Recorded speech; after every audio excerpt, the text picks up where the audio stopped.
మర్చిపోలేదు ఆంధ్రప్రదేశ్ ప్రజలు. సో అలాంటిది అమరావతి ఉద్యమం పూర్తి ఎత్తున మనం చూసాం 5 ఏళ్ల పాటు ఏ విధంగా జరిగింది అనేటువంటిది. సో ఈ టైంలో దీన్ని ఎలా చూడాలి? నమస్తే అండి, ప్యానల్ మెంబర్స్ అందరికి కూడా మ్మ్. నమస్కారం. నమస్కారం.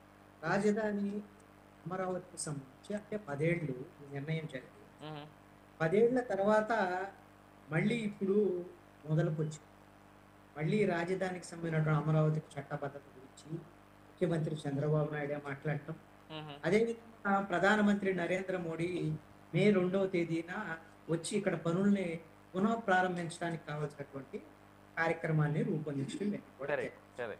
ఈ నేపథ్యంలో ఆంధ్రప్రదేశ్కు సంబంధించి రాజధానిగా అమరావతి కొనసాగించే 31,000 కోట్ల రూపాయలతో ఇప్పుడు పనులు ప్రారంభం. మ్మ్. ఇప్పటికే 10,000 కోట్ల రూపాయలతో 2014 నుంచి 19 వరకు పనులు జరిగాయి. అక్కడే పరిపాలన జరుగుతుంది, అక్కడే అసెంబ్లీ ఉంది, సెక్రటరియట్ ఉంది, హైకోర్టు ఉంది, అన్నీ అక్కడే ఉన్నాయి.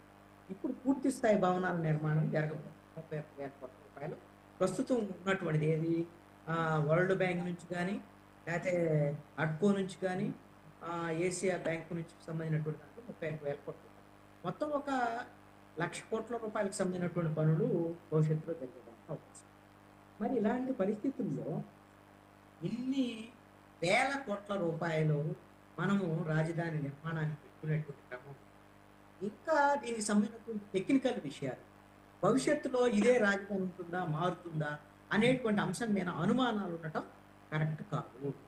దీని మీద త్వరితగతిన రాష్ట్ర ప్రభుత్వం చర్యలు తీసుకోవాలి. చర్యలు తీసుకోవడం రాష్ట్ర ప్రభుత్వం ఒక కీలకమైనటువంటి ప్రతిపాదన కేంద్ర ప్రభుత్వానికి చేయాలి. కేంద్ర ప్రభుత్వం కూడా దీనికి సంబంధించినటువంటి చర్యలను టెక్నికల్గా అమరావతి రాజధాని అనేటువంటి నిర్ణయం మీద కేంద్ర ప్రభుత్వం నుంచి కూడా ఒక పార్లమెంట్లో మరి తీర్మానం చేస్తారా, ఎలా చేస్తారు ఏంటి అనే దాని మీద ఒక టెక్నికల్గా ఇలాంటి అవరోధాలు లేకుండా చూడాలి. 2014లో ఆంధ్రప్రదేశ్ విభజన తర్వాత ప్రభుత్వం ఏర్పడిన తర్వాత 2015లో ఆంధ్రప్రదేశ్ ప్రభుత్వం ఆంధ్రప్రదేశ్ అసెంబ్లీలో అమరావతి రాజధాని అనేటువంటి దాని మీద నిర్ణయించింది. ఆ తర్వాత ఏపీసీఆర్డీ అని ఏర్పాటు చేయటం అనేటువంటి జరిగింది. ఆంధ్రప్రదేశ్ క్యాపిటల్ డెవలప్మెంట్ అథారిటీకి సంబంధించినటువంటి దాన్ని ఏర్పాటు చేయటం అనేటువంటిది జరిగింది, ఏపీసీఆర్డీ. కానీ మరి అది ఒక రకమైనటువంటి చట్టబద్ధతే. ఏపీసీఆర్డీ అనేటువంటిది రాజధానికి సంబంధించినటువంటి దాని మీద ఏర్పడ్డట్టు. కానీ 2019లో వైఎస్ఆర్ కాంగ్రెస్ పార్టీ అధికారంలోకి వచ్చిన తర్వాత వాళ్ళు ఏం చేశారు, ఇది అమరావతి రాజధాని కాదు, మేము 3 రాజధానులు ఏర్పాటు చేస్తాము, అభివృద్ధి వికేంద్రీకరణ అని ఏపీసీఆర్డీ రద్దు చేశారు. ఏపీ ఎంఆర్డీఏనో లేదో పెట్టినటువంటి పరిస్థితి. అభివృద్ధి వికేంద్రీకరణతో 3 రాజధానులు అంశం తీసుకొచ్చారు. మరి తీరా వచ్చేసరికల్లా దానికి హైకోర్టులో సమస్య ఏర్పడింది. లీగల్గా వాళ్ళు సుప్రీంకోర్టు వరకు వెళ్ళారు. ఆంధ్రప్రదేశ్ హైకోర్టు స్పష్టం చేసింది. ఒకసారి శాసనసభ తీర్మానం చేసిన తర్వాత ఇక ఆంధ్రప్రదేశ్ ప్రభుత్వానికి ఈ శాసనసభకు ఈ రాజధానికి సంబంధించినటువంటి మార్పు విషయంలో అధికారం లేదు అనేటువంటి విధంగా టెక్నికల్గా ఆంధ్రప్రదేశ్ శాసనసభ తీర్మానం మీద ఆంధ్రప్రదేశ్ హైకోర్టు అయితే తీర్పిచ్చింది. ఇది ప్రస్తుతం సుప్రీంకోర్టులో పెండింగ్ ఉన్నటువంటి అంశం.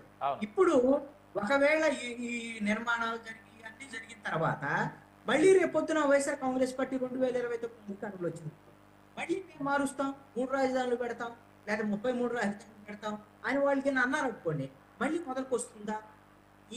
ఈ సమస్య రాకుండా ఉండటానికి ఇప్పుడే ఈ చిక్కుముడికి సంబంధించినటువంటి మొత్తం క్లియరెన్స్ చేయాల్సినటువంటి బాధ్యత ఉంటుంది. నాకు తెలిసినంత వరకు ఆంధ్రప్రదేశ్ రాజధానిగా అమరావతికి సంబంధించి సిఆర్డీ అని ఇక్కడ ఏపీ అసెంబ్లీ ఏ విధంగా అయితే ఏర్పాటు చేసుకున్నటువంటి పరిస్థితులు ఉన్నాయి, ఆ రోజున రాజధానికి సంబంధించి ఇప్పుడు కూడా అమరావతి రాజధానిగా ఉంటుంది. అది కూడా ఏకైక రాజధానిగా ఉంటుంది. ఇక్కడే సెక్రటరేట్, అదేవిధంగా అసెంబ్లీ, హైకోర్టు కూడా ఇక్కడే ఉంటుంది. మొత్తం నిర్మాణానికి సంబంధించినటువంటి క్లియరెన్స్ దానికి సంబంధించినటువంటి దాని మీద ఏకైక రాజధాని అమరావతిగా ఆంధ్రప్రదేశ్ అసెంబ్లీ ఒక తీర్మానం చేసి దాన్నే పార్లమెంటుకు పంపిస్తే పార్లమెంటుకు సంబంధించి, ఎందుకంటే ఆంధ్రప్రదేశ్ సంబంధించినటువంటి రాష్ట్ర విభజన చేసింది తెలంగాణ ఆంధ్రప్రదేశ్ విభజన పార్లమెంట్లో జరిగినటువంటి అంశం. ఎక్కడ రాజధాని ఉండాలి అనేటువంటి దాని మీద కమిటీ వేసింది కూడా కేంద్ర ప్రభుత్వం.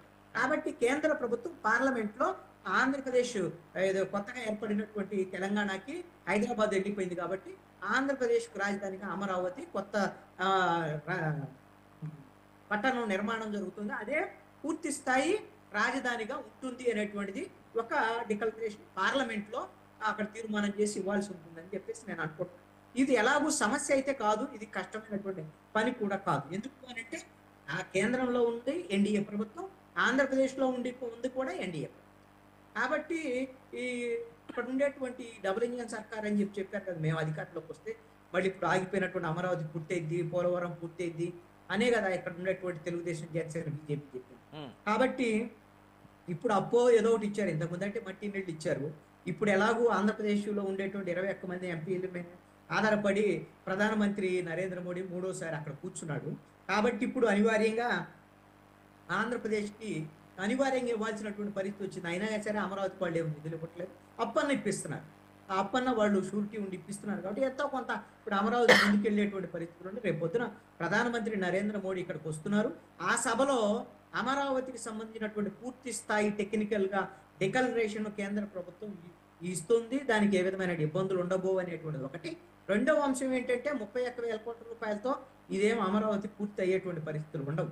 ఎందుకోసం అంటే గతంలో డిపిఆర్ ప్రకారంగా 48,000 కోట్ల రూపాయల పరిపాలన భవనాలు కట్టడానికి అవసరమైనటువంటి దాని మీద అంత ముందు డిపిఆర్ తయారు చేయడం జరిగింది. దాంట్లో 10,000 కోట్లతో కొంత గతంలో పనులు జరిగాయి. అంటే ఇంకా 38,000 కోట్ల రూపాయల సంబంధం. అది ఇప్పుడు మొత్తము మళ్ళీ కొత్త ఈ ప్రతిపాదనలు వీటికి అనుగుణంగా లెక్కేస్తే 76,000 కోట్ల రూపాయలు అయినటువంటి పరిస్థితి ఉంది. అందుకు అనుగుణంగా మరి 31,000 కోట్ల రూపాయలు అయితే 3 బ్యాంకుల నుంచి రుణాలు వస్తున్నాయి. మరి మిగతా